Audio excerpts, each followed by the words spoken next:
اگر یہ تمہارے پاس کوئی مقدمہ فیصل کرانے کو آئیں تو تم ان میں فیصلہ کر دینا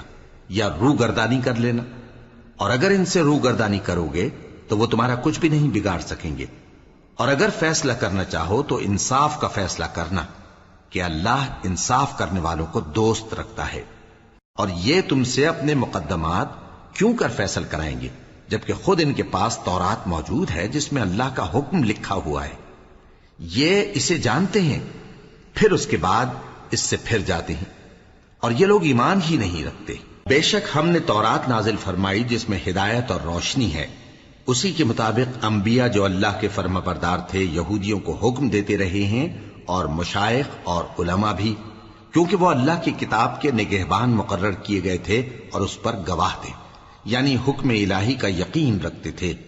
سو تم لوگوں سے مت ڈرنا اور مجھی سے ڈرتے رہنا، اور میری آیتوں کے بدلے تھوڑی سی قیمت نہ لینا، اور جو اللہ کے نازل فرمائے ہوئے احکام کے مطابق حکم نہ دے تو ایسے ہی لوگ کافر ہیں۔ اور ہم نے ان لوگوں کے لیے تورات میں یہ حکم لکھ دیا تھا کہ جان کے بدلے جان، اور آنکھ کے بدلے آنکھ، اور ناک کے بدلے ناک، اور کان کے بدلے کان، اور دانت کے بدلے دانت، اور سب زخموں کا اسی طرح بدلہ ہے۔